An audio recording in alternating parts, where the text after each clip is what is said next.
13 minute പോകണം. തോന്നുന്നില്ല, ഷിക്കാഗോയിലേക്ക് വെച്ച് ഭയങ്കര ട്രാഫിക്കാണ്. അപ്പോൾ 15 ഫെയർ, പിന്നെ $7 ടിപ്പ് തന്നു.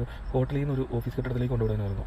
അപ്പോൾ അവന്മാരെന്തോ ദൂരെ നിന്നുള്ളവരാണ്ടാണ് കണ്ടിട്ട്. എനിക്ക് അവരുടെ സംസാരം കേട്ടിട്ട് എനിക്ക് തോന്നുന്നു UK ആണെന്ന് എനിക്ക് തോന്നുന്നത്. ഏതോ വിദേശത്തു നിന്നുള്ളവരായിരുന്നു. അവരെ ഹോട്ടലിൽ നിന്ന് ഓഫീസിലേക്ക് കൊണ്ടുവിടാനായിട്ട് പോയതാണ്. പിന്നെ അത് കഴിഞ്ഞിട്ട് ഒരു ട്രിപ്പ് എടുത്തായിരുന്നു വുഡ്രിഡ്ജിൽ നിന്ന് ഡൗണിസ്ഗ്രോവിലേക്ക്, ഡബിൾ ഈഗിൾ ഡ്രൈവ്. അതൊരു ലൈബ്രറിയുടെ അടുത്ത് ജോലി ചെയ്യുന്ന ഒരാൾ.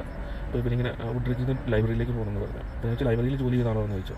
അപ്പോൾ അവർ ലൈബ്രറി ജോലി ചെയ്യുന്ന ആളല്ല, ലൈബ്രറിയുടെ അടുത്ത് ജോലി ചെയ്യുന്ന ആളാണ്. അപ്പോൾ ഞാൻ എളുപ്പത്തിന് വേണ്ടിയിട്ട് ലൈബ്രറിയിൽ നിന്ന് വെച്ചോളൂ എന്ന് പറഞ്ഞു. അതാണ് ഇന്നത്തെ. പിന്നെ ഞാനിപ്പോൾ എയർപോർട്ടിലേക്ക് വന്നാലുള്ള കുഴപ്പമെന്ന് ഞാൻ പറഞ്ഞില്ലേ. എന്നാന്ന് വെച്ച് കഴിഞ്ഞാൽ എയർപോർട്ടിൽ നിന്ന് വന്നു കഴിഞ്ഞാൽ ഞാൻ താമസിക്കുന്ന സ്ഥലത്തേക്ക് പിന്നെ നമുക്ക് റൈഡൊന്നും കിട്ടില്ല. ഞാൻ താമസിക്കുന്ന ഈ ഏരിയയിലാണ്. അപ്പോൾ ഇവിടുന്ന് നമുക്ക് ഇങ്ങോട്ടൊക്കെ ട്രിപ്പ് ഇട്ടിട്ട് കാര്യമില്ല. എനിക്ക് വീട്ടിലേക്ക് പോകാൻ ഉദ്ദേശിക്കുന്നത്. ഷിക്കാഗോയിലേക്ക് ഇട്ടിട്ടും കാര്യമില്ല. അപ്പോൾ എനിക്ക് കിട്ടേണ്ടത് ഈ ഏരിയയിലേക്കാണ്.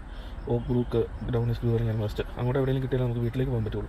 ഈ എവിടെയെങ്കിലും കിട്ടിയാൽ മതിയായിരുന്നു. പക്ഷേ അങ്ങോട്ട് കുറേ നേരം ഞാൻ വെയിറ്റ് ചെയ്യുന്നു. പക്ഷേ അതുപോലെ ഒന്നും വന്നില്ല. അപ്പോൾ അതാണ് ഇന്നത്തെ അവസ്ഥ. റൈഡ് പലതും വരുന്നുണ്ട്, ഷോർട്ട് റൈഡുകൾ ഒത്തിരി വരുന്നുണ്ട്. 4.6 റേറ്റ് കൊടുക്കാൻ വിളിക്കുന്നുണ്ട്. പക്ഷേ ഞാൻ പോകുന്നില്ല. നമുക്ക് വീട്ടിലേക്ക് പോകാനാണ് ഉദ്ദേശിക്കുന്നത്, വീടിൻ്റെ ഭാഗത്തേക്ക് എവിടെയെങ്കിലും.